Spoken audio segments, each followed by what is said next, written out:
These cats are always interrupting the show. It's a toss-up whether I prefer them to fight each other in the background where I got to yell at them and then I sound like I'm mean, put on my bad daddy voice, like, stop it, knock it off, you kids.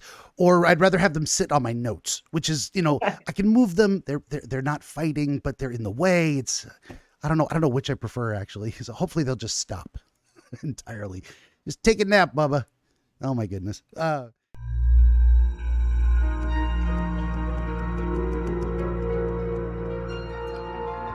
Greetings, friends, and welcome back to another episode of Dreamscapes. Today, our guest dreamer is Brownell Landrum from Parts Unknown, currently in Atlanta. She's a writer and explorer of metaphysical mysteries, author of A Love Story to the Universe. We'll talk more about that in a minute. Of course, you can find her at brownelllandrum.com, link in the description below if you are curious about the spelling. For my part, would you kindly like, share, and subscribe? Tell your friends. Always need more volunteer dreamers. I do video game streams most days, Monday through Friday, 5 p.m. to 8 p.m. Pacific. And I always forget the book.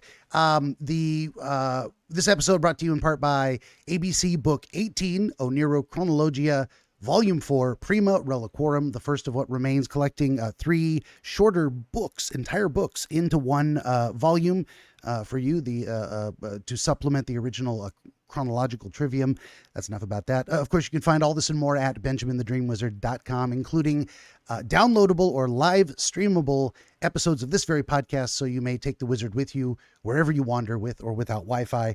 And if you'd also head on over to benjaminthedreamwizard.locals.com, it's free to join, attached to my Rumble account, building a community there. One of the best places to reach out to me if you have a dream to share. And that is enough out of me. We'll get back to Brownell. Thank you for being here. I appreciate your time. I'm glad to be here. Sounds going to be good. We're going to have fun. I think so too. Where do I start with this stuff? I want to give you my frame of reference so we can push the weeds aside and see where we're going.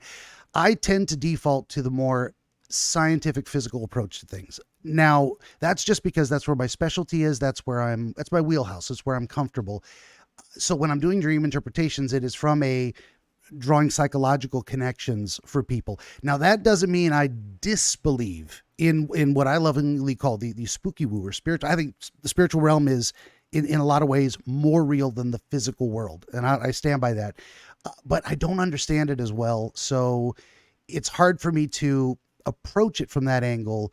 And so it's great to have guests that are like, well, I'm coming at it from a completely different side. So let's supplement my ignorance, So where did you want to start? Do you want to start with your journey of like how you got into this stuff? Or do you want to talk about your book first? I leave it wide open. I can go with the flow, whatever you want to do. I guess one of the things, just to put in context, the dream that I thought would be most interesting to you, and most interesting, hopefully, to your listeners, was a dream that was a recurring dream. Mm-hmm. And it led me to realize that it wasn't just a dream. It was actually what I call a dreamery, which is a dream that's a memory. Got the nice. Okay. I love neologisms. Yeah. It's so funny because I did all this research, found nobody else used that word, and now people are using that word. So I don't know if it came from me or what, but you may not have coined it, but you're popularizing it. Yeah. But and what I mean by that is like a past life memory, mm-hmm. right? And that was it was profound for me because not only because of what I learned from the dream that I'm sure we'll talk about, but also that it led me down this awareness of past lives, reincarnation, the whole concept of it. And when you talk about the science of it, and kind of science versus belief, the way I look at it is like, you don't have to believe in time travel to enjoy Back to the Future. It's true. Right? Absolutely. And so we can talk about it from a theoretical standpoint or a psychological standpoint, because when people say, well, I had this memory then, and I think I had this lifetime, I said, whether that's true or not doesn't matter. It's coming to you for a reason, for a psychological reason, right? And it's coming to you because there's something for you to learn from that and take into your life. So, I mean, I've met people who were like, oh, I was Marilyn Monroe. No, I was Marilyn Monroe. Oh, I was Marilyn Monroe. And to me, it doesn't matter. Like, I'm not going to try to prove whether one person is or is not, or was not a certain person. It doesn't matter. If they're having that impression or memory or dream or whatever, that's happening for a reason. And more likely than not, they all have a different perspective of what it would have meant to be her and how that's affecting them now. Yeah, definitely. And when I You say know? things like, that I divide it into two and I try and stay in my wheelhouse, is that as I've described it in the past, like if someone came to me and said, Ben, is this particular dream prophetic? I think it might be. And I would say to them, I don't know. I don't have the ability to decipher this is a prophetic dream versus another dream is not. It's that humility to say I know what I don't know, and so Yeah. I do. If I'm going to tell you I know something or I think something is true, I'm going to. It's because I have an understanding of it sufficient to make that claim. So so that's where. And with recurring dreams, yeah, I do tend to lean in more heavily to the psychological side of things. Well, they come back because whatever that dream is speaking to is unresolved and it needs to be re-examined, like a question you haven't answered yet. So Yeah. And that question could be this lifetime or another lifetime.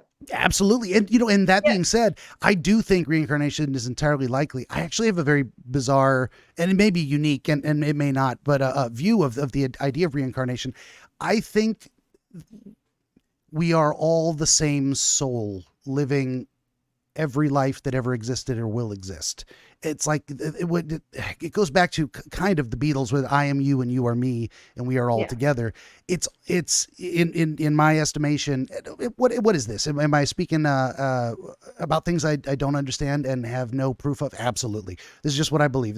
Take this for what you will. But there's only one soul, and it's the soul of God, and it's in a million pieces, a billion pieces, and it makes up everything around us. And that's why everything you do to someone else, you are doing to yourself, because you either were that person or will be that person in your next go round. So I think we all reincarnate, but we aren't all. We are one. It's a weird. I think you get what I'm saying, and I don't think I can describe it any better. Which is one of the best reasons not to be bad to people, because that's you. You will suffer what you are doing to yourself. Or at the very least, if we move on to the afterlife, when we all come back together to the universal soul, you're going to experience it then, as in, oh God, what did I do to myself? Why did I do that to myself? Why was I so angry and took it out on other people in that way? Anyway, long rant. I think I'm not even sure what the topic was anymore. With reincarnation, I generally agree. But how to say specifically, and they do this with dreams too. It's like there's been a long history of trying to find the right word to describe what it is. Is it a phantasm? Is it a reverie? Is it, what are the different types of dreams? Are they communications from God or the spirits? And I think yes, in a way. It's metaphorically true, but I was going somewhere with all that. I'm just going to stop. Just throw it back to you. No. I think it is important. My first book was called 5 Reasons Why Bad Things Happen. And I do get into a little bit, and not more than a few paragraphs, but about dreams, and that there are different kinds of dreams, right? And some might just be electrical signals just reworking themselves as your brain, the neuroplasticity of your brain working itself out through the day or whatever. And some of them I do believe are prophetic. I've had many prophetic dreams. And I've used the same dream analysis book for decades. And it's now I can't look up internet on it because it didn't exist. have it. Yeah. But you can look up communication or media of different kinds. You could visual or auditory representations. Try to make it work. Yeah. And I do feel really adamant about the fact that have one dream book that's your dream book, because if it's your superconscious, whether it's your superconscious or subconscious talking to you in your dream, they want to know, like, if they want to get through to you, and if they're going to give you the color red and it's a message of something to look for, then you don't want 5 different books giving you 5 different definitions of the color red, because then they're going to really be confused on what to tell you. That's true. Yeah. I generally recommend against dream books. I did an episode. I used to do a series called the ABCs of Dream Interpretation to go with my my book series. And I did one episode where I said, okay, let's take a real example of a gal I talked to and the meaning we determined together, constructing it in collaboration as we go, checking for resonance, etc. Versus what a dream book might have said, and which one gave better advice or a better framing of the situation, a better understanding of the message of the dream. And it turned out that the dream book, well, in my estimation, in this one example, anecdotal as it is, Yeah. would have perhaps led her to make some very serious dysfunctional life choices. Wow. So but that was a random dream book, or no, I think I used dreammoods.com or something like that. Just whatever, the most popular website that popped up. Yeah. I tend to, in all of this, I'm going to come back around and say, I love your idea because I never thought of it that way before. But I tend to recommend against it because I don't believe there's always one meaning for all symbols, for all people. And that being said, I break that down to there is collective unconscious style of stuff where we Right. experience the world as physically constituted human beings in a particular way. And that's common to all humans. We all have the same relationship with water or air, different elements, say, because of how our body is put together. We need water to live. Too much water, we drown, etc. But then again, if you get down to like a seashell, this is the example that I use. Okay, for one person, it might be, a seashell is the ocean, okay, or the beach. But why? And if you start getting into a particular person's dream, they'll say, I used to collect seashells with my grandfather. I miss my grandfather. What did he tell me about? What was that lesson he told Oh, me on the wow. beach that day? We start getting real personal connections. But coming at it from the other side, if you actually, as you just said, this is a fantastic idea. I love it. If you're going to use a dream book, do it exactly like you said. The idea that, okay, after you read the book, the next time a seashell shows up, you're going to remember, oh, this is what it means. And that's why that symbol might occur to you now that you have that book as a reference point. So, That's right, because your subconscious knows if I want to give you a message of, I don't know what a seashell means, but that's a good example. Seashell is a good example in terms of I don't know what it means. And if it comes up in my dream, it's going to stand out because I mhm. don't dream about seashells. And therefore, if it's a message that I really need to be looking out for, my subconscious or my superconscious, whichever one, is because I think it could be either. Mhm. And I have a very clear definition of what those differences are. I'd But love to hear those. I was going to ask, but after. yeah, Yeah. so I'll get to that in a second. But if it is, whichever one it is, like for example, a strawberry. Sometimes I'll dream about a strawberry. That's just a really weird thing for me to dream about. But when I do, I look it up, I'll remember it, and I'll look it up in my dream book, and it'll be like, oh man, that's what it's telling me. There's somebody I don't know if this is true about my book. I'd have to look up what the actual message of the strawberry, but let's just say a strawberry means there's somebody around you that you shouldn't trust. Mm. Right? I wouldn't think that when I'm thinking about a strawberry. So it's such a disconnect consciously that when it comes up, I know it's a message from somewhere that because and then almost always is, oh yes, now I know who that person is. Thank you for that warning. So I don't know if that's prophecy or not, but I do get prophetic message. A lot of times it's my colors. Like I'll get a dream about a color. Mm. And in my particular dream book, for example, gray means you're marking time. You're just waiting for something to happen, and orange, if you dream about orange, it means that something you're expecting will be delayed, right? Last night, I dreamt hot pink, bright, bright, bright pink. Well, I already know because I'm already so aware of what my colors mean, but it means like an exceptionally great success in something that you're working on. Mm. And so it gives me kind of that motivation.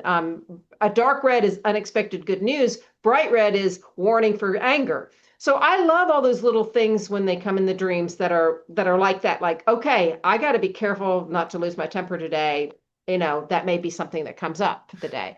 Yeah, Um, definitely. Now that just made me think of the idea of if you're going to use a dream book, maybe construct your own and start saying, here's what through self-analysis of my own dreams, here's what I've found a lot of these symbols commonly mean. So when they come back, you can identify them easier. That's I would fantastic. do not do that. Oh, you would not? First, Okay.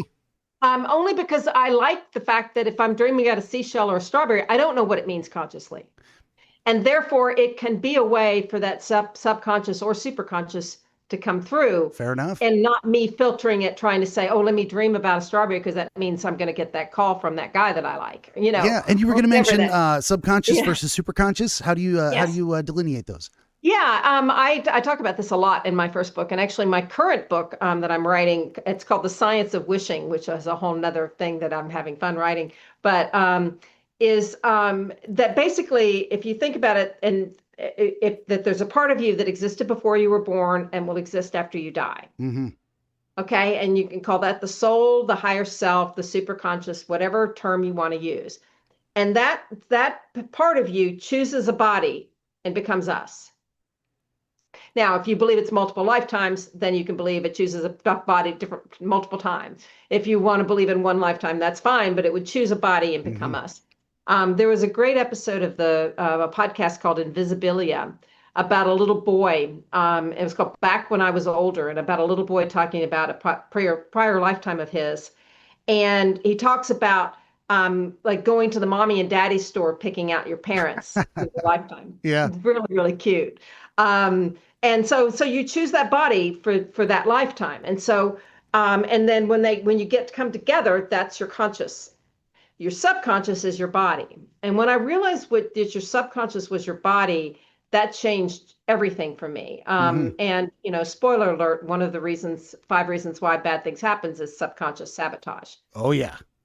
And that's when your body is doing things because it's afraid of something. Like if you like want to go for this big success, yeah, but somewhere subconsciously you might be like, yeah, but I don't want to be that busy or work that hard or Yeah. be public or have these other. So you got to get to know your body. And so I have I don't know if you're familiar. Have you ever heard of the religion called the Huna religion? HUNA. That sounds familiar, but I couldn't tell you what it means. Yeah. I guarantee you've heard of the Big Kahuna. Oh yeah.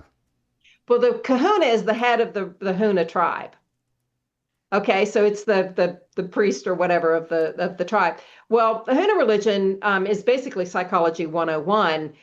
The difference is because they're very much into the three selves. The difference is that they also actually talk to you about naming each of yourselves. So you have a name for your body. And I'm telling you, if there's one thing, if nothing else that happens in this world, if more people could understand that and get to know their body on that first name basis, and the body's going to tell you, you're not going to tell it. Like you can't say, oh, I want to name you this. It's going to say, no, it's going to be something you don't expect at all. But then you start really getting to know your body. And I know this is getting off the topic, but it sort of is weaves into dreams because like last week I was working on something and I realized that my subconscious was blocking it. And I'm having a conversation with her and go, okay, I'm hearing you. You're afraid if this happens, then I'm going to, just kind of the example I just used, I'm going to be really, really busy and I might stress myself out too much. I might work too hard. I might get too anxious. And therefore, there's a part of me that doesn't want this big opportunity to happen. And so, but I can have a conversation with her going, okay, then if I make a deal with you, that if it happens, I won't do these things, or I will talk to you before I get stressed out, or we will have more fun times to balance it, or whatever it is that the body wants. Then anyway, that it can change so much. For sure. Yeah. I think that's sometimes, and I'm seeing a lot of parallels to, just in general psychological self-talk. Like you check in, what am I feeling? What am I thinking? What am I afraid of? What do I want out of this scenario? And a lot of these questions people don't consciously approach in that way. And it comes out in our dreams. And that's why paying attention to dreams can be very important. It's like, it's a signal or a marker of something it was important enough for us to think about and remember it in the morning in this visual pattern. I've written down so many notes as we're going, but I wanted to go back just a little bit and just touch on the idea of color in dreams. I should have a statistic off the top of my head, but it's actually pretty rare that people mention colors in dreams. So the idea but the ones who do, color is very important to them. And it usually means something. Yeah. And so that's its own category of thing. That's the easiest thing for me to get that's when it hits when I'm dreaming, that's when it hits the conscious. Like if I dream about a seashell or a strawberry, I don't know what that means consciously. So that's when I know it's like coming from another place. But if I'm dreaming, I'm like, okay, I just woke up in a dream, and wow, I had this beautiful hot pink. That's a great message. Thank you. I needed that boost today. Because that means unusually great success or whatever. For sure. And that's one of the easiest things. Before we get into the dream, I want to ask you a question because I think this is, every time I've done research on it, it says this doesn't happen. You are really weird and that's just not normal. And I'm like, but it's my normal. I go right into REM sleep. Oh, wow. Okay. Yeah. Well, there's I mean, like actually, if I were to take a nap right now, there's a good chance I'd have a dream within the first few minutes, and maybe wake yeah. up 10 minutes later and I'm in a dream. I think what you're experiencing is, and I'm one of these days I'm going to write a wizard's guide to dream interpretation, and I'm going to explain the physical side of things as well. So I'm working on theories. It's a theory, but it seems to hold up. Yeah. There is data that says, okay, we used to think you only dream during REM sleep because they would see people's eyes moving, and there was a natural conclusion: something's happening. We're seeing an external sign, like when a dog's twitching and barking and running in their sleep. You know, you go, there must be dreaming, guaranteed. There's that squirrel. They're going for that squirrel. And what they found, squirrel. And what they found was, if they wake people up, they reported, yes, I was having a dream. They said, problem solved. You dreamed during REM sleep. Well, they said, I wonder what would happen if we wake people up during non-REM sleep. And it turns out 100% of people woken up during non-REM sleep report I was dreaming. It was so my current theory. Yeah, my current theory is that we dream nonstop. That there's no difference between our waking stream of consciousness and the experience of dreams, other than our active attention and distraction of stimulus in the external world. That the way I describe it is the lungs breathe, the heart beats, and the brain thinks, and it doesn't stop until the day we die, until that electrical activity ceases. Which brings me around to another topic I wanted to touch on just briefly, was the idea of the what the subconscious is. And you mentioned that, you know, it is our body. There's a physical thing to the sub, and I think that's true. It's like the way the brain works with neurons and neuronal connections and the strength of connections. Like, why do people have PTSD responses? Well, they have a very low threshold for a very strong response down a particular neural pathway that triggers certain memories. And that is all literally physical. So the way I describe it is everything we've ever experienced, heard, read, seen, thought, felt, smelled is physically constituted in our brain as a response pathway that has been triggered at least once, and new neuronal connections. So the way I describe it is, you know, it's the vast pool of everything we have ever experienced since the before birth. It makes up that kind of subconscious area. So, and then that gets into the realm and that's the brain, right? I mean, that's still the body, right? Absolutely. Right. It's the I'm going to totally butcher the number, so please I'm do. gonna, but I know that our subconscious is aware of everything that's happening at all times, and our conscious can only handle a certain small percentage of what's happening. So we may sit there and go, I remember seeing your cats in the background, but I completely missed the fact that you've got, some sort of juice next to you, but the subconscious or the brain is registering all of that at once. We just can't kind of handle all of that at once in our conscious mind. Absolutely. So. We cannot attend to literally everything happening at once. There's too much. And so what they found out with researching into the idea of perception and attention is that we don't really see the world. We don't really see everything. It's not like we see a picture and that's what we see. It's like we see certain elements. We see what's meaningful or important to us in the moment. It's like right now, I'm not asking you what the prescription on your glasses are. I completely forgot you were wearing glasses until I was just triggered my brain to look for an example. Ah, glasses. I see she's wearing glasses. Or if you'd, shut off the video and said, hey, Ben, what color is my couch? I go, oh, God, I have no idea. Is it red? We talked a lot about red. I'm thinking red. It's not red. It's brown, brownish green. I don't know. Something like that. Yeah. Because these things are not important. We're having this conversation. And there's probably a million thoughts I had that are tangential to what we're talking about that don't make for good conversation. You let them go. You don't, this is that whole meditative experience as well. Yeah. And it's also kind of like, like if you were obviously you're being filmed, I'm being filmed. For a movie, there could be somebody off screen. Yeah. Right. There could be somebody sitting over here that you don't even know about that's happening, but your subconscious might still be able to pick up on that. Right. Oh yeah. And this is all we can see is this part, but there could be all kinds of stuff happening outside for sure. And there's more. There are definitely people like to say, oh, there's no such thing as a sixth sense. There are way more than six. Let me tell you. Science. That. For sure. Yeah. One of my favorites is proprioception. And I just love it because you can do the example. It's when you close your eyes and you can touch your nose without, that's why they do that with the drunk stop things. Because when you're drunk, you lose proprioception, you lose your balance, all kinds of different indicators. But there's way more than that. And one of our great senses that we register as it as a physical sensation, but as a mental phenomenon, as intuition. And the way I like to describe it is that intuition is like a lighthouse on the shore in deep fog. It lets you know there's land over there. You don't know what kind of land. Is there a forest? Is it a swamp? Is it, where are the rocks? Is it shallow? Is it deep? We don't know. We don't even know how tall is the lighthouse. What is it pointing at? We don't know, but we know there's something there. Now, is it something we need to see or pay attention to? That's why I like, doing this in dreams is like these images and symbols. The fact that you remembered it at all means there's something there you probably want to take a look at that you think is beneficial, or that you were at least concerned enough about to give it mental energy in your sleep. Because we don't tend to, as we were saying with perception, we don't tend to think about or dwell on too many things that are irrelevant.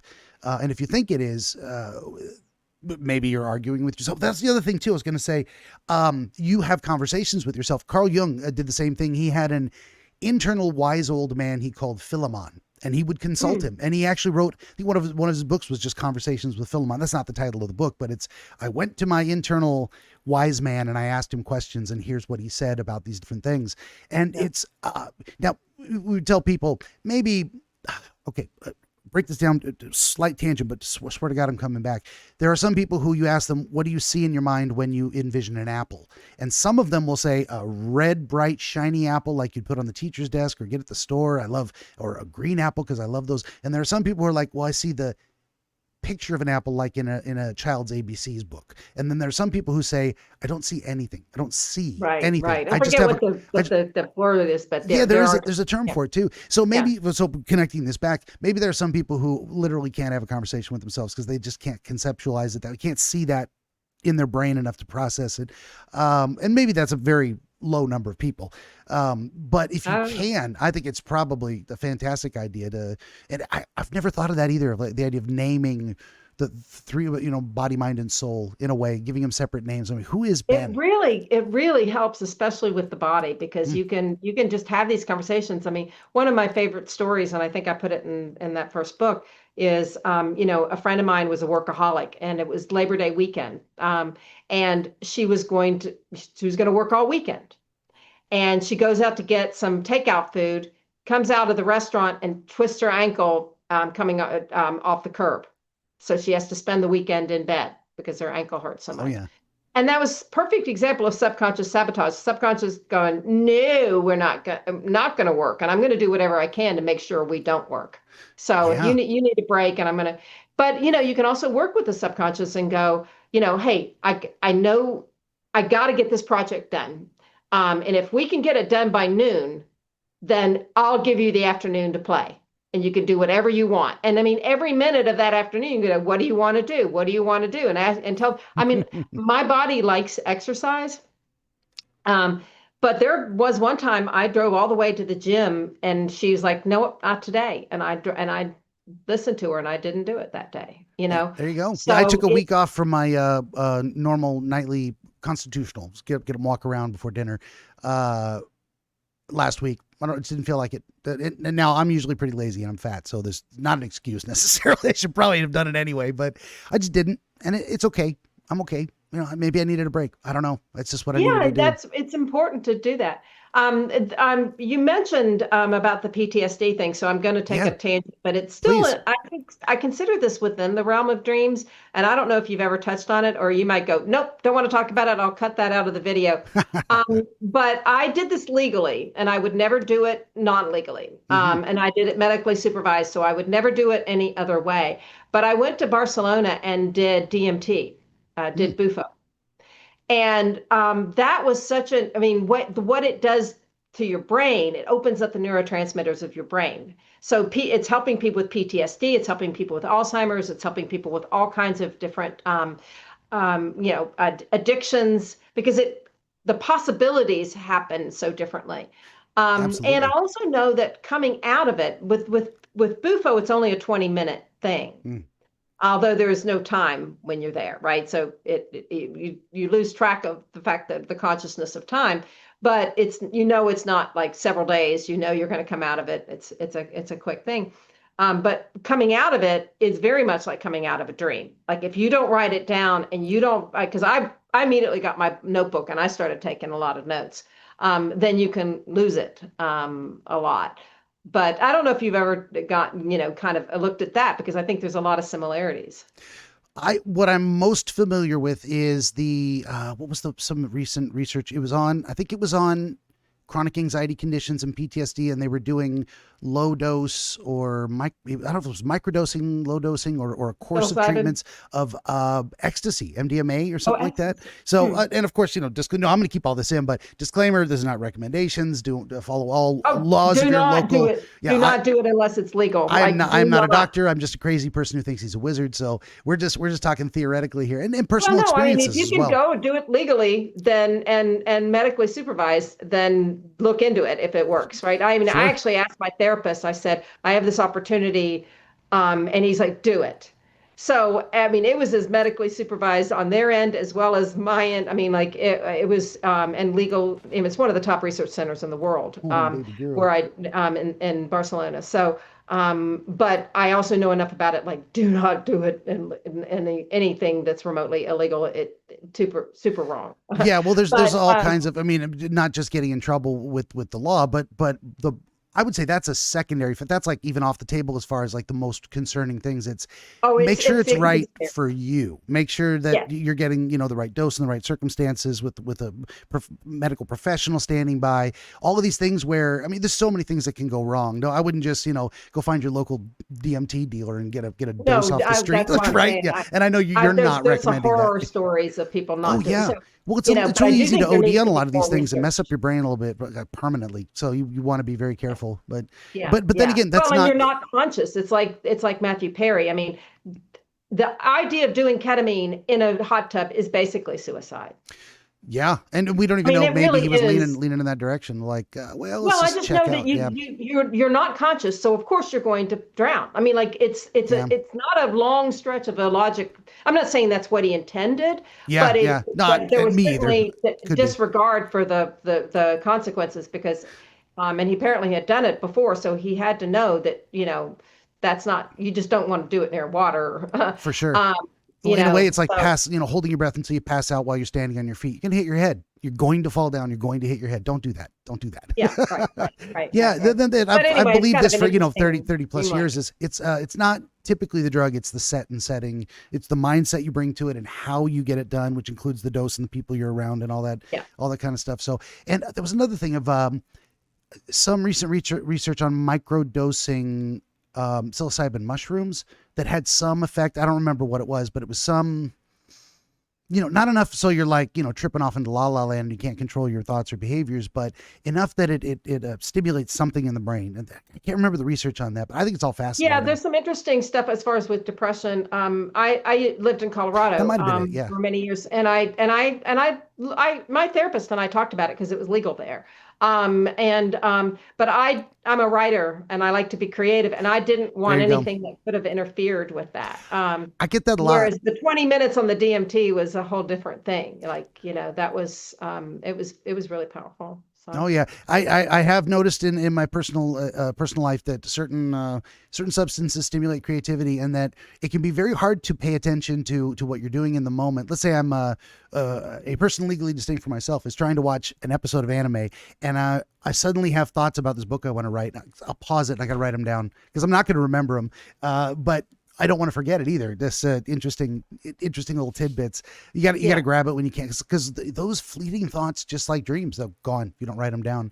That's right. Well, one thing I did want to mention, probably the last thing on my list in terms of like all the stuff you've said. You mentioned the Huna religion and the big Kahuna. I actually did a dream interpretation, and this speaks to my approach to what we're doing here. With a guy who was living in Hawaii, and there was some spiritual practice native to the region, and it had to do with drums, and the drums had different symbols on them representing different aspects of the religion or the way it views the world. And his dream was about him playing or learning to play a specific drum with a specific symbol on it. So right there, I'm like, okay, this would not be relevant to anyone else, but to him, this is extremely specific. And so we talked about what that symbol means, how it might relate to his life. So Wow. that's what I tend to bring to this. What's the connection? We need a connection. If there's no connection, it might as well be random. That's another thing they used to think is, well, it's the humors of the body being edible, back when they had that theory. And then they said, well, it's just food. You just ate a bad piece of cheese. And there is actually some interesting evidence on eating cheese before bed and that it gives you certain kinds of dreams. But that's all stuff to take into consideration. Is like, if you had a big meal before you went to bed and your stomach is upset, or one of the stories in one of the books I've got out there, 18 currently available works of historical dream literature. This guy had a very bizarre dream of a giant lobster looking insect that was attacking his hand.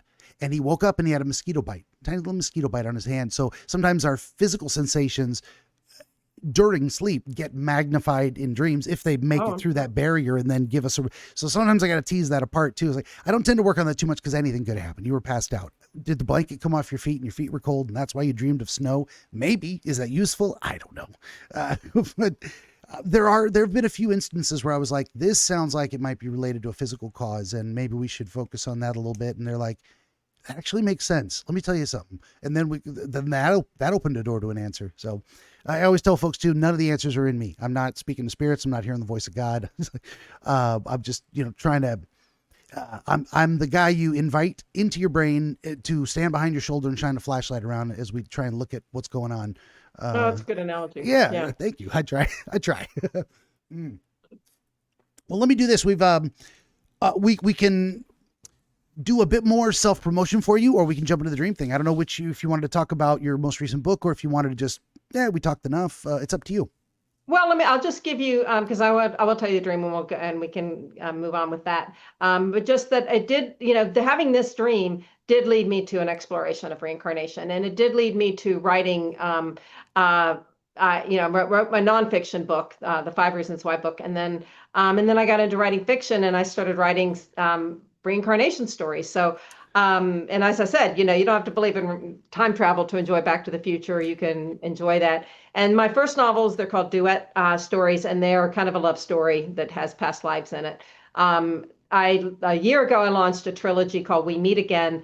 That's this epic reincarnation mystery about a famous couple from history who's reincarnated today to fulfill a prophecy that'll Very change cool. the world. So it's this big kind of Da Vinci Code type of love story. And this is fascinating that I'm meeting to speak with you now. This is, again, back to Carl Jung's Synchronicity. I am currently in the final seasons of an anime called The Misfit of Demon King Academy, and it very strongly features the idea that, well, the Demon King sacrificed himself 2,000 years ago to bring peace to the world, and then he reincarnated to see what the world would be like 2,000 years later. And a lot of his friends and allies from that time are now reincarnating as well, and that's central theme of the entire story. I'm like, wow, it's great storytelling, right? Oh, it can be very fun. Yeah, even if you're not, into it or not, it's just really fun to take for me, I have present day, then they go back to the 1930s in Brazil, then they go back to the 1500s in Austria and England, and they meet Shakespeare, Nice. And then they go back to the Black Plague and the Middle Ages. So it's fun. It's just fun writing, and I think it's fun reading. And then I have a book that I just kind of officially relaunched that you mentioned. It's called A Love Story to the Universe, and that's semi-autobiographical.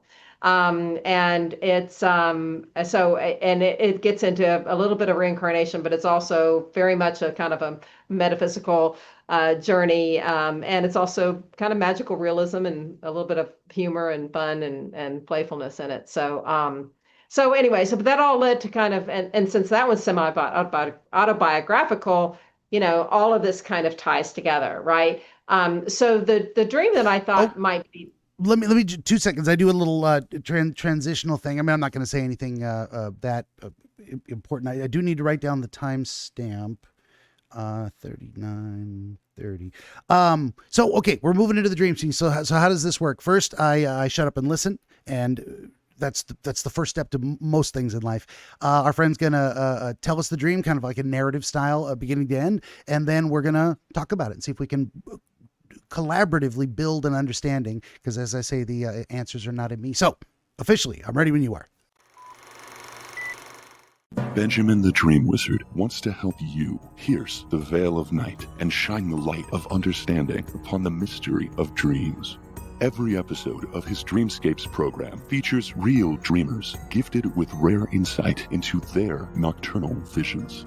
New Dreamscapes episodes appear every week on YouTube, Rumble, Odyssey, and other video hosting platforms, as well as free audiobooks exploring the psychological principles which inform our dream experience, and much, much more. To join the wizard as a guest, reach out across more than a dozen social media platforms and through the contact page at benjaminthedreamwizard.com, where you will also find the wizard's growing catalog of historical dream literature available on Amazon, documenting the wisdom and wonder of exploration into the world of dreams over the past 2,000 years. That's Benjamin the Dream Wizard on YouTube and at benjaminthedreamwizard.com.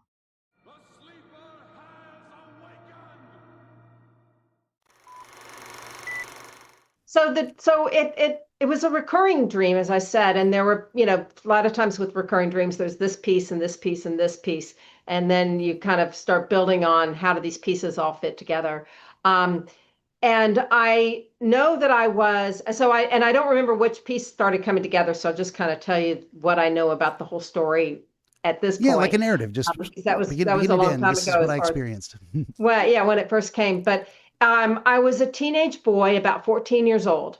I'm pretty sure I was somewhere in Belgium. I've never been to Belgium, so I just have this gut feeling that it was somewhere, and it was maybe 100, 200 years ago, maybe, well, at least, 150, 200 years ago, maybe more. I was in some sort of small village. It wasn't in any kind of city environment, but there was a small village, and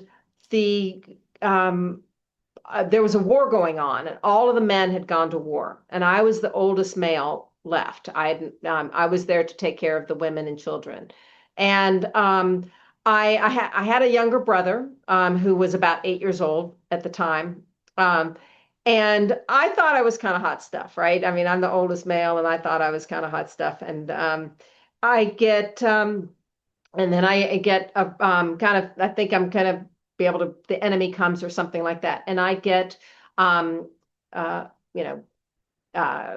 really arrested. I don't know. But anyway, I get apprehended, and they put me in prison, and it was a dungeony dirt type of prison environment, very much subterranean. And I died in prison of starvation.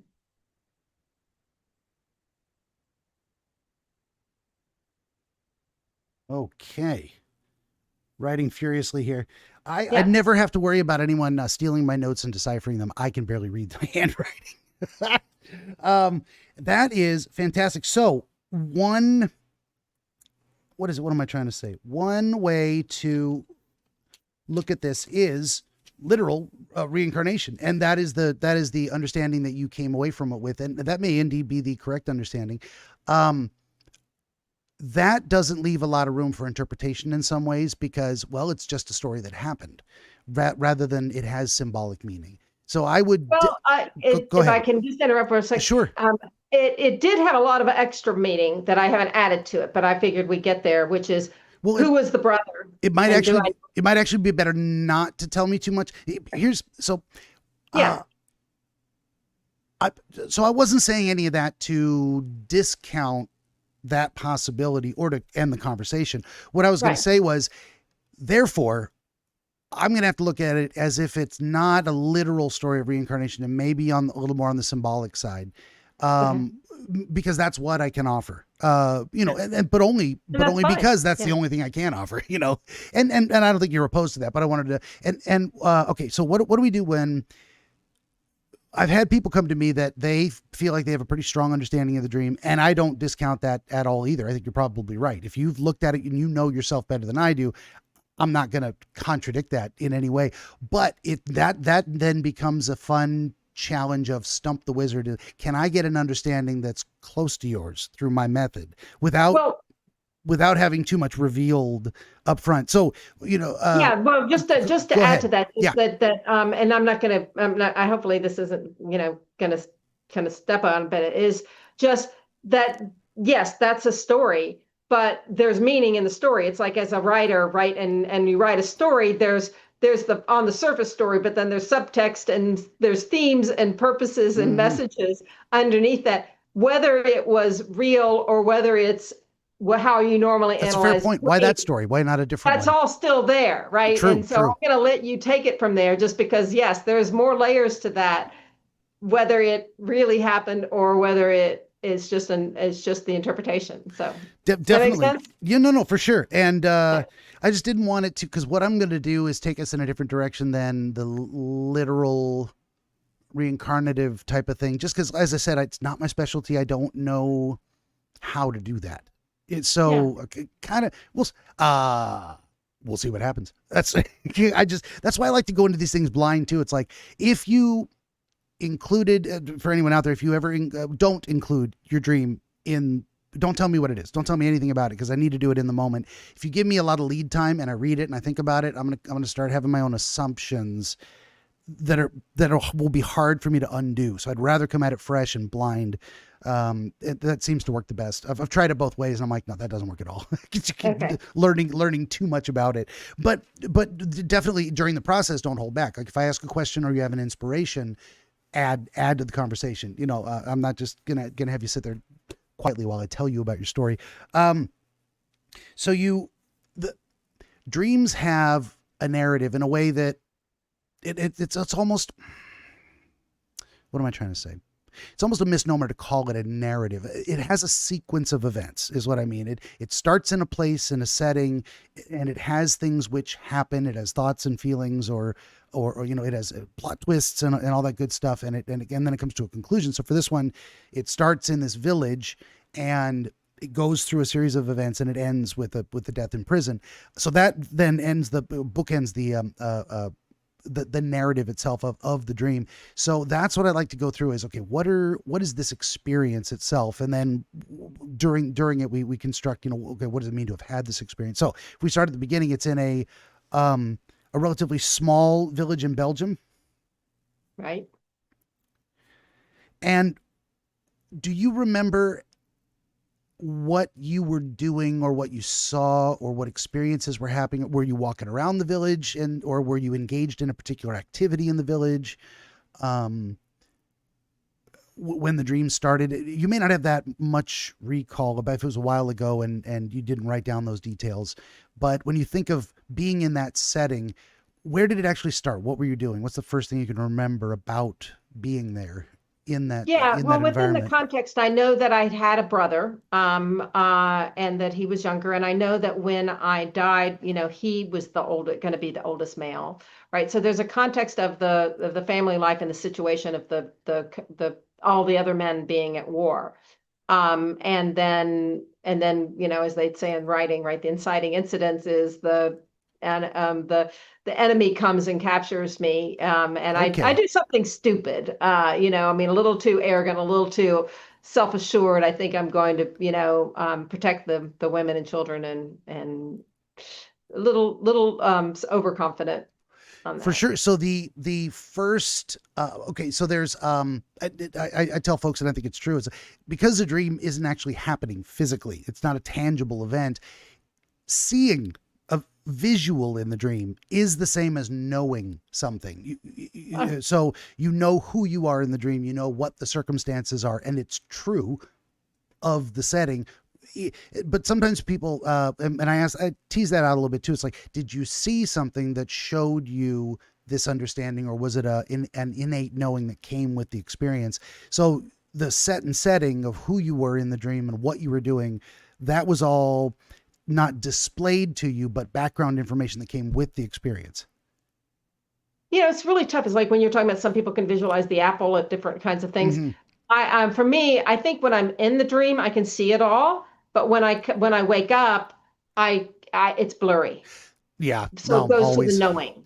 Yeah, so where I was getting to that with the action of the dream, the actual narrative of the dream was, it starts with the capture. It starts with the some cocky mistake.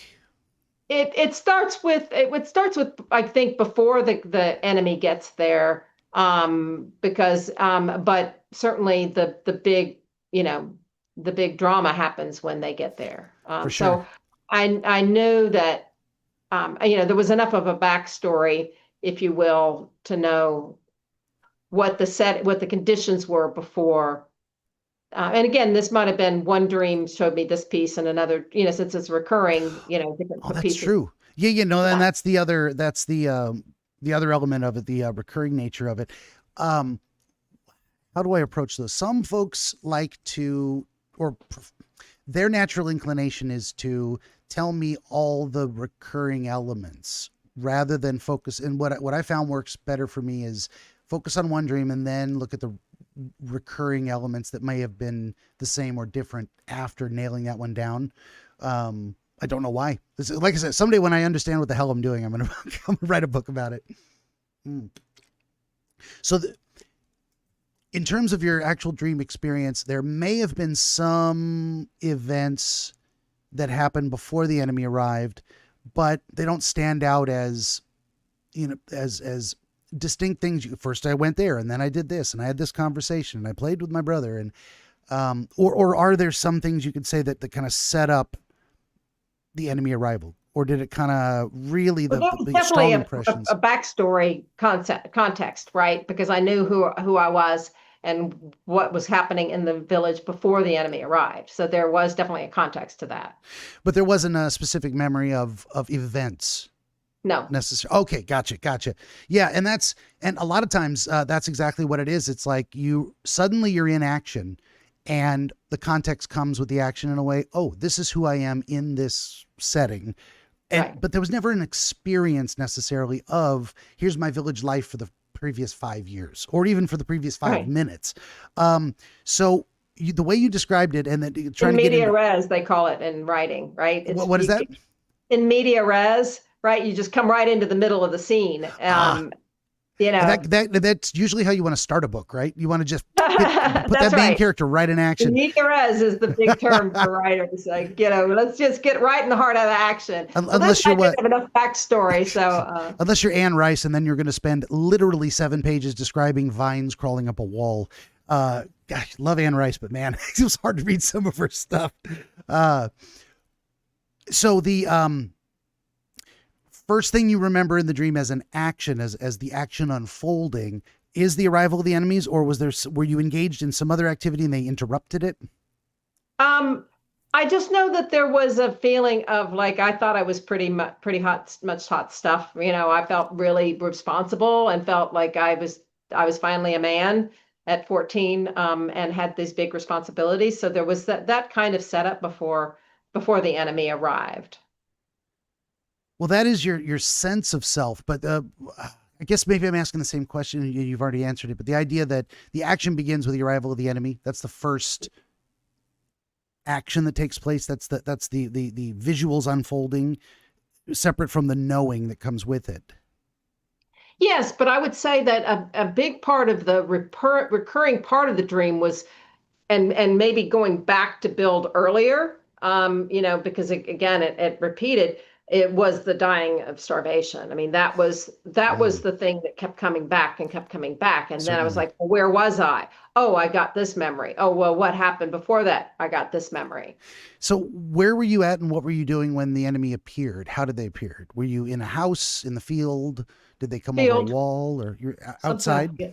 Yeah, it was definitely all outside. It was a very rural, area. Do you have a sense it was a particular kind of field, just random grassy place, or was it a corn, or not corn, but a wheat field type of thing, or it was not agriculture, not crops, more of a wild space? Yeah, I mean, it was probably some sort of path or trail or road or something, dirt road. So you might have been traveling somewhere and they sprung upon you during. No, I think it was the other way around. They were traveling in, and I might have tried to spring on them. I don't know. Okay.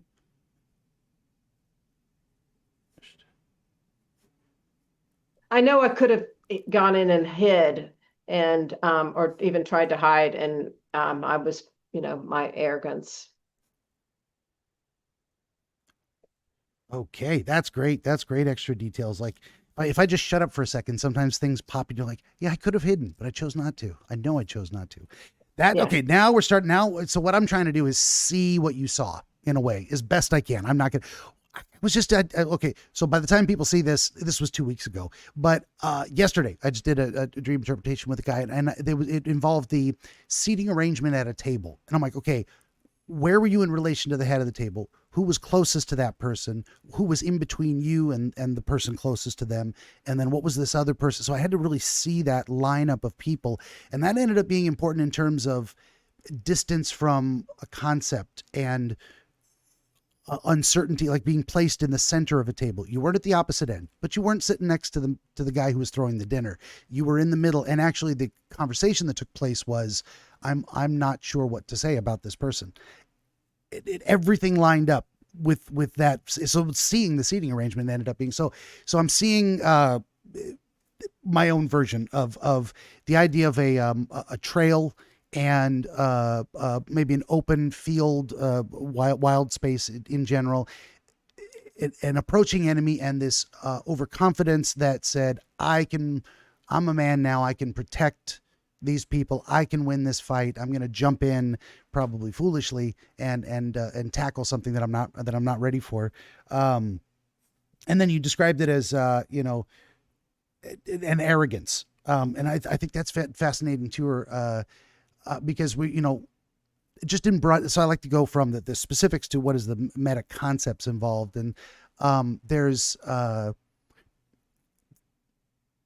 putting yourself between the people you love and danger, and there's the poor judgment not to know what danger you can't handle. Maybe you should have run to the village and said, the enemy's coming, get the hell out, and running away would have been the better option. And it all comes down to that moment of, I believe I can take this, therefore choosing not to conceal myself, and that crosses over into a lot of different areas of life, of like, it's putting yourself out there. Hey, look at me. I'm ready to be seen in a way. I'm ready to take on this challenge. And these are all my thoughts that I'm having as you're telling this story. And then, it's always up to the dreamer to say, that makes sense. That feels right for the circumstance, but always please contradict me. Say, no, I don't think that's it. And we'll look at a different angle. Okay. I'm always happy to be wrong if it gets us where we're going.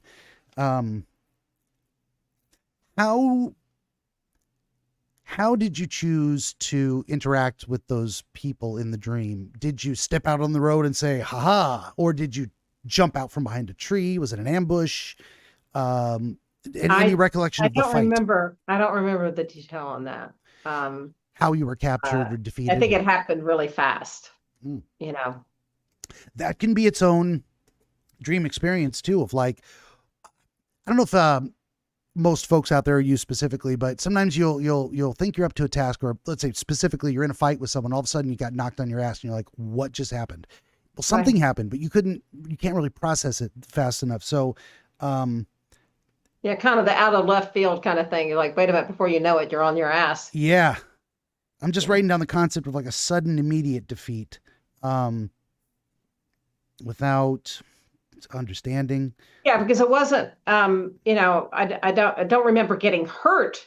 I just remember getting captured and imprisoned.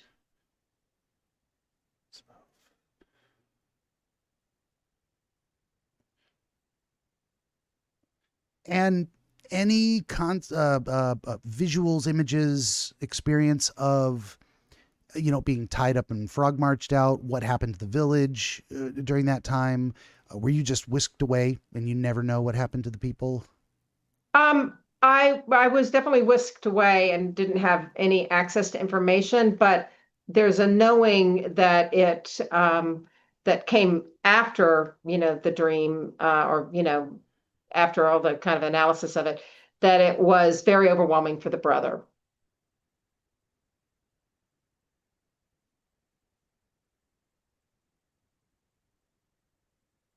This is interesting too, because they're an enemy.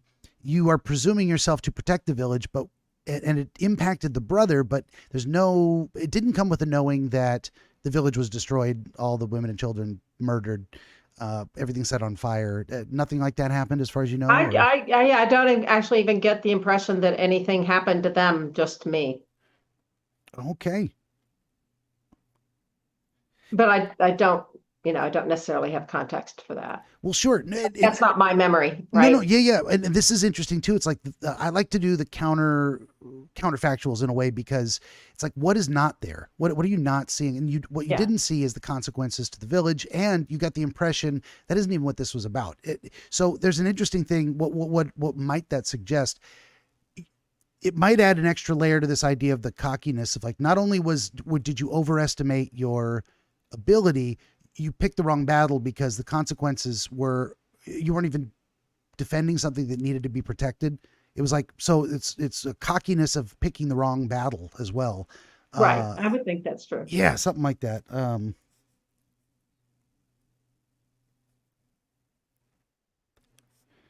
Something like that. After this, so a kind of a vague image sequence of the incident of the enemy soldiers choosing to fight, not really knowing how you got defeated, but definitely knowing you got captured. What's the next visual or narrative experience that happened? It was just being in the prison suddenly, or Right. was there anything else in between? I don't remember anything between. I just remember being, in that dungeony dirt hole of a prison. And that's interesting too, because so a lot of people's image of a dungeon is stone walls and manacles on the walls, and because we've seen a lot of media representations of these things, and the narrow Yeah. little window with the bars, and it's cold and or hot in the summer. But for you, that's actually a more historically accurate idea. They would just dig a pit and throw you in it, or that kind of a thing. It's a lot of them. Yeah, and I definitely felt underground as opposed to in a hole that had opening to the Mhm. area. I felt underground, like I was there was a I don't know, roof or ceiling isn't the right word, but certainly I was underground is what I Gotcha. would. Yeah, and a lot of it, that's just what it was. They would just dig a hole, and yeah, or underground. But then why put a bunch of stone in there? Or maybe they didn't have the ability to. Maybe this is a makeshift camp prison as they're invading or Yeah. something, and they just need a place to hold people. So I would say that lends more credibility to the historical accuracy side of things. Of like, that's probably more of what it would have been like. Yeah. Was there any experience of the passage of time in that place, or it was almost like, I'm in a hole and I'm dead? No, How there was did that definitely unfold? the start dying of starvation, so that took time. Okay, there was an experience of passing time during the starvation. Yeah, I mean, at some point you kind of lose your consciousness of time, right? If you're starving, but there was definitely time that doesn't happen overnight. No, for sure. Now, was it And there was definitely a feeling of Yeah. my body shrinking, okay?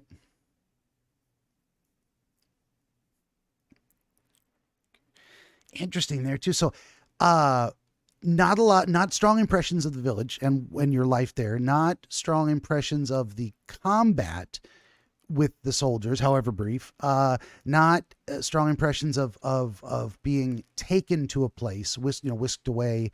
You counterfactually, you could have had a long extended sequence of marching for days with your hands tied and being dragged behind a horse. None of that. So really the elements we've got are the scenario of the confrontation and the experience of the consequences. So we've got two main things going on there. And it's interesting. It could have just been, oh yeah, I ended up in a hole and I died of starvation and there was no experience, but you actually drag it out of like, I am actively dying. You're really getting into what would this feel like type of realm of, and I could feel myself shrinking away. And there was definitely a concept of the passage of time, which is interesting, because dreams, as we just displayed, it's a fade to black and you're somewhere else, a sudden scene cut. So Right. It doesn't show you things that aren't important in that sense. So there's something important about experiencing the full consequences of, this is where I ended up due to my mistake, and that the consequences specifically were starving. So there's and what is it? So we're getting into, what does it mean to take in nutrition or sustenance, and what are the effects of being deprived of that? And we're looking metaphorically on that. And I'm thinking it doesn't really have to do with food, unless you were struggling with weight loss at the time specifically? I had issues struggling with weight in my life, and so I definitely felt like there was connection there. Okay, there might have been. Like why was I maybe holding on to weight that you know, I couldn't. I said that as a throwaway counterfactual, not thinking I was going to get a hit on that. Yeah, that was really honestly the first impression of the dream. Okay. Was, am I getting a message of why it's been hard for me to keep my weight under control? I, having conversations with myself, have come to the conclusion that I am lazy and I do not like to move. I do not enjoy exercise, and I really like food. Those are my struggles. There's no mystery as to the cause for me. Yeah, for with me. me there is. I mean, honestly, I don't eat that much, and I do exercise a lot. So it's a struggle for me. No, for sure. And that would be like maddening because it's literally a calorie deficit issue. It's food. Now you have to eat healthy food and all that good stuff, and plenty of proteins. And I do. Yeah. Yeah. But it's like calories in, calories out. And if you're like, I'm doing the thing and it's not working, what the hell is happening? At that point, I'd be like, let's go get your levels checked with the doctor, thyroid or whatever. And I did. Yeah. And well, there you go. Yeah, exactly. Yeah. Because sometimes it's like, really, it's not your fault. And God, thank God when you figure that out, right? Yeah, it's not as much just basic math as people think. Let's just put it that way. No, that's true. Fair enough. But yeah, for the vast majority of people, yeah, if you don't move, like me, if you don't move and you eat too much, it's no surprise. What are you doing? Well, you're making a choice is what I did, and I'm trying to walk more and eat less now. So yeah, and I've gone through. I was in the best. I'll just throw this out there. I was in the best shape of my life probably 20 years ago. But I had to work out about 4 hours a day to maintain it. And I couldn't do it. 2 hours in the morning and 2 hours at night. I went to the gym and I did martial arts classes, and man, I was in great shape and I was miserable. I hated it. Martial arts was the least objectionable physical activity I could do. I tried a lot. I'd never enjoyed sports. I don't really enjoy walking or running for the sake of it. So I'm like, well, I'll go to a class and I'll distract myself with learning techniques and just sweat. And, yeah, I do 90 minutes on the elliptical every day.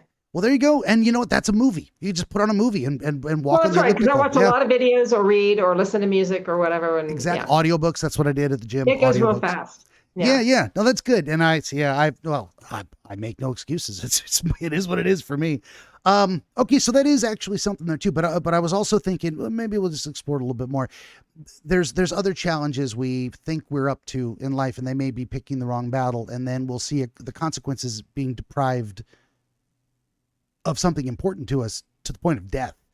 And and it's not physical death; it's the death of that part of ourself, maybe. So there might be something else in there. I don't know. Now, this is where we might get to the idea of the reoccurring elements of the dream itself. It was the death that was always the same, but the circumstances that led to it were often different. Or was it the same recurring dream every time, or did it vary? Because some people get literally exactly the same dream every time. Yeah, I mean, I don't think there was any necessarily varying, but I think different aspects of it had different parts of the dream. Like there might be a dream that was more about the capture, and might be dreams that were more about the dungeon and the life in there, than more dreams about the dying and the starving, and so the different elements. But I don't remember variations of the dream now. Gotcha. Okay, the only enough. thing that's a variation was whether there was somebody else that I could talk to in the prison, and sometimes it felt like there was, and sometimes it felt like there wasn't. I didn't even think of that. Like, was there anyone in reality? Yeah. It might have been that sometimes there was somebody to talk to, and sometimes there wasn't somebody to talk to, right? Yeah, this is the other thing too, the brother. And I know you've mentioned it a couple of times, so I don't want to completely forget that, because apparently it is important, because it keeps coming back up as something you want to express. When did the knowing about the impact on the brother happen? Was it during the starvation part? Was it after you died? Like sometimes we have an experience of, and then I died and I was looking at myself dead, and then this happened. I don't know if it was like during, well, first of all, during the dream or during the recollection of the dream, right? Was whether there's a reflection on what could have happened. Because I know, or I believe that it was a past life, and now I know who that brother was. then I know the relationship of me with that person that was my brother. And therefore, there are going to be interpretations that go beyond that now that I know that, that are beyond what I experienced just during the dream, but Sure. because of that, if that makes sense. It does. Yeah. Yeah. And that, this is again separating out different things that I can address and can't address. So Yeah. if there's a specific dream experience of, oh, and I got a glimpse into the after effects. So after I died, it's like, what do you mean after you died? You're dead in the dream. But after the dream, I was then able to see my brother grow up in the village, and here's what happened to him.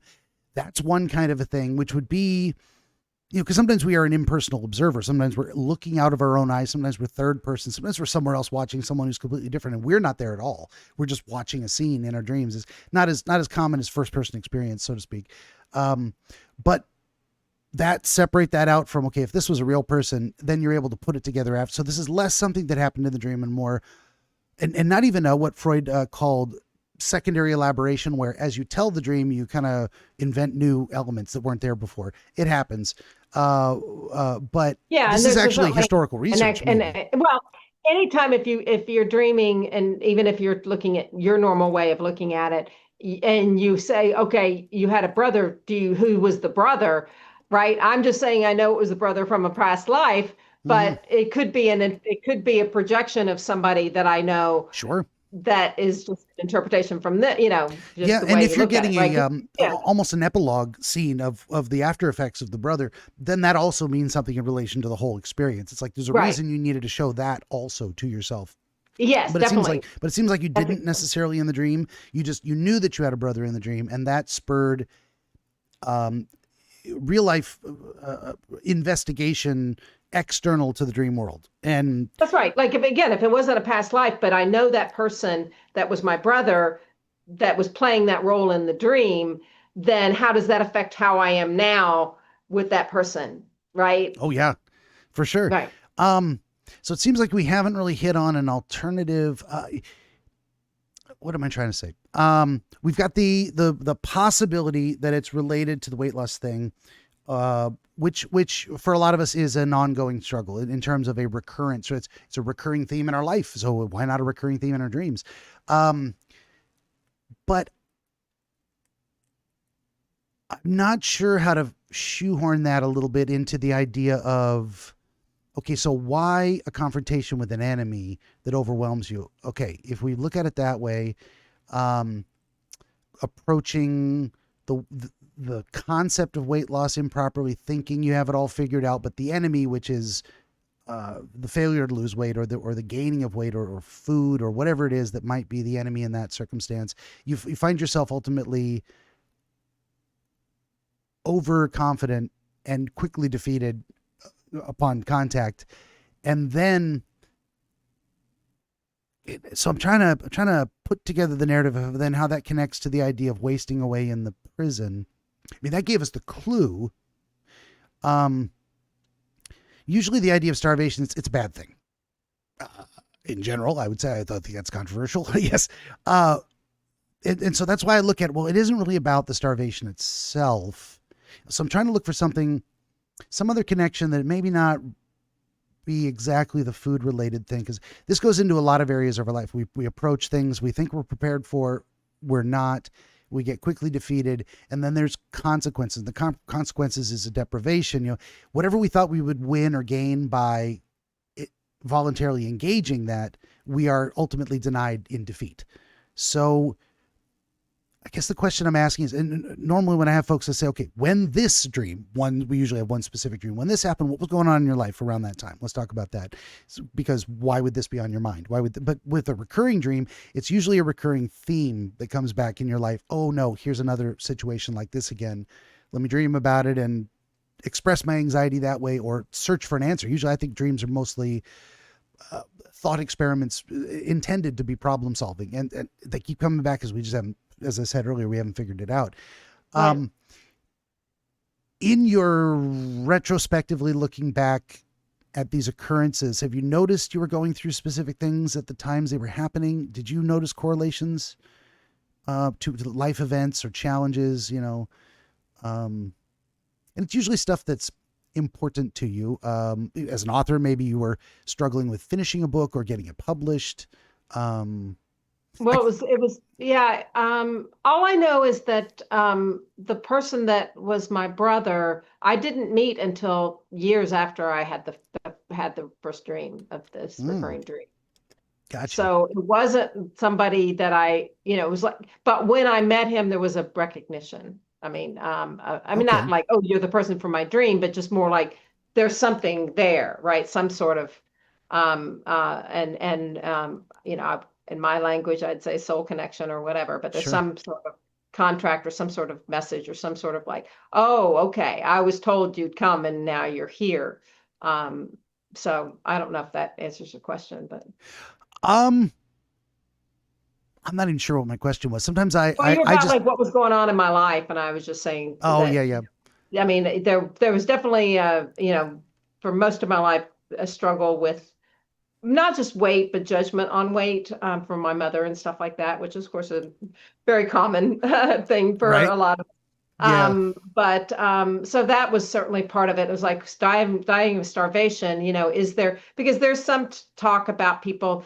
Genetic memory, right? I'm talking about past life memory, but there could be a genetic memory in your body where if you came from your ancestry had, plague or something like that in your history, then that can or generations of food scarcity. Memory. Yeah, right. For sure. Right. So it's kind of that kind of thing. So that was the thing that was in my mind, was thinking, oh, can this explain why my body wants to naturally hold on to weight because it's afraid of starving?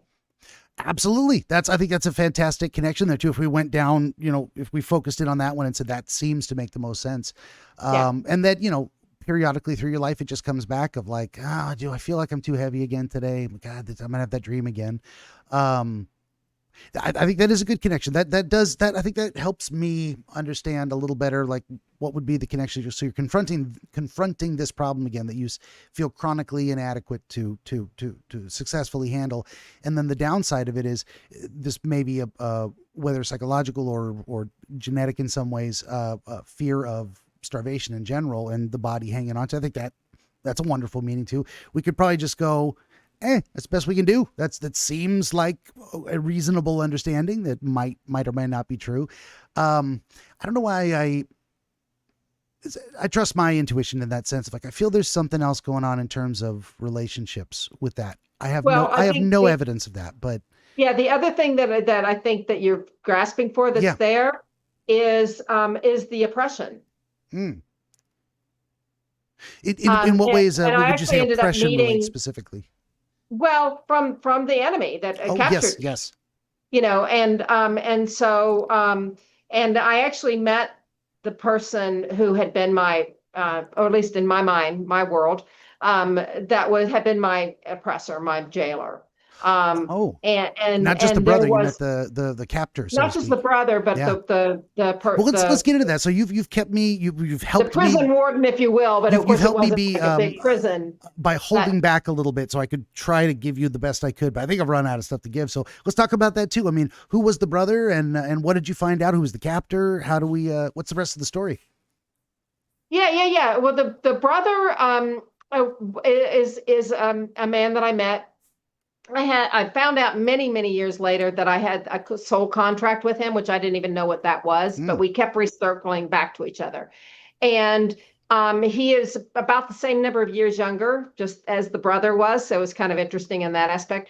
And his life is one where he is going through a very similar, or his whole life has been very similar in that he's the heir to this big kind of empire. And he's ill-equipped to handle it. Yeah, that's the second layer of it too. Like if we just took it as a dream, so to speak, the older brother who wasn't up to the task, the younger brother really isn't. So if that bulwark fell by the wayside, it's like you're going to dump it all on this 8-year-old kid. He's really not ready for it. And I think he's going through a similar. I think this lifetime has been a very similar kind of in over his head situation. And I think that I had a contract with him to help him on that level. And so that I think there's that dynamic there. And then the oppressor or the enemy or whatever you want to call it, the prison person. I also think it was a woman I know in this lifetime, and at least the way I play it out in my mind, again, this is all my own interpretation, but I think that she was that, and she actually helped me in this lifetime. She came in this lifetime and gave me some help when I needed it. She still kind of treated me that way a little bit, like I'm your oppressor, but she helped me. And she actually let me live. I was going through kind of a homeless time, and she let me live in her basement. Yeah, which was really pretty funny. But it felt like it's more like she was like, okay, I got to do this to clean up my karma, but I'm not necessarily going to like doing it. Is the way I felt in that. But it's interesting because I should feel like so thankful that she gave me a place when I needed one. But it wasn't that kind of like I'm doing it to be nice. It was more like I'm checking that box and paying off that karma because I shouldn't have done what I did to you before. Very interesting. So that's kind of the way I interpret it now. No, that's a great understanding too of like, and to have this experience come to you in your sleep and multiple times, and then to have that spur you to pay attention in the real world and look for connections and then to actually find them. Wow. Yeah. That's crazy. But and I it love felt really real. And that was,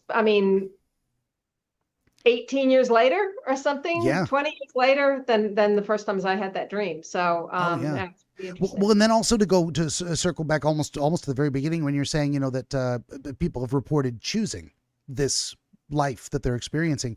And I have had that feeling for a long time. Like when I was tempted to blame, say, my parents for being born when I'm an angsty teenager and God, I hate this place and everything sucks. Why was I always had the strong feeling that it was my fault, that I chose this, that I decided to come here and experience this.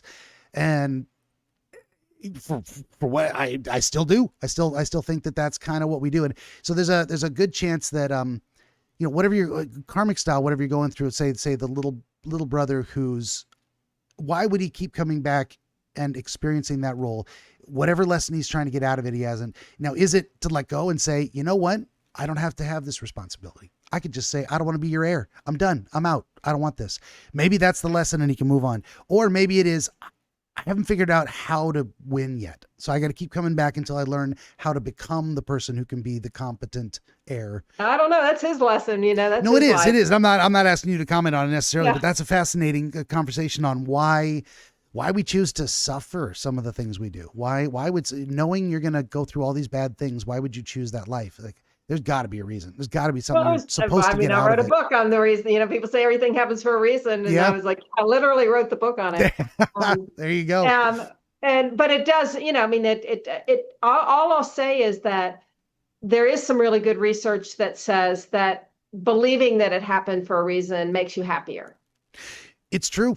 No, I think it is, because if the universe is just random and evil and then you become nihilistic and then you really suffer, I think. So and you're powerless. At least if you believe it happened for a reason, then you've got some. And if you believe you chose it, yeah, definitely. It's like, well, I put myself in this situation for good or ill. You can blame me. Yeah, and you don't have to necessarily take it as self-blame, but you can go, okay, I signed up for this. What do I need to learn so I can move through it and move past it?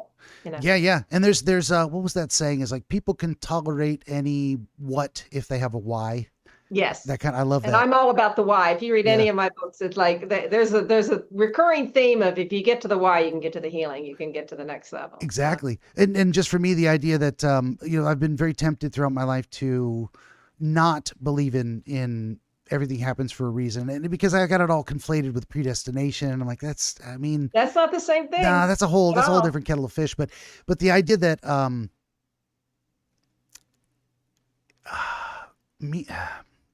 was going somewhere with that meaning, predestination. Damn.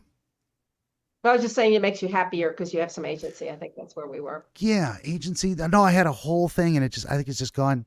Maybe that's my brain saying, you're done. You don't need it. Don't worry about it. That's good enough. Well, if you think we've explored the topic of your dream as much as we're able in this time, we're heading up towards an hour and a half. I want to respect your time and get you out of here at a reasonable pace. So we'll wrap it up if you're good. I'm good. Okay. I'm going to just take a quick sip. So dry. My mouth.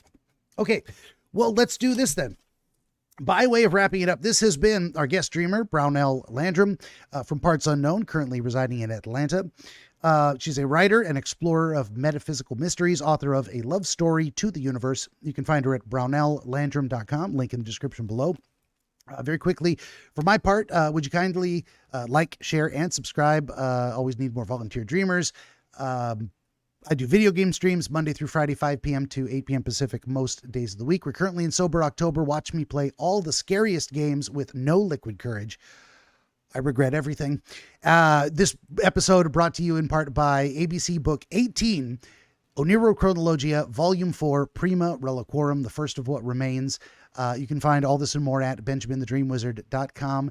And if you'd head on over to BenjaminTheDreamWizard.locals.com, it's free to join, attached to my Rumble account. Love to hear from you there. That is enough out of me. Once again, Brownell, thank you for being here. I appreciate your time. It was a fascinating discussion. I enjoyed it too. Thanks so much. Good deal. And everybody out there, thank you for listening. We'll see you next time.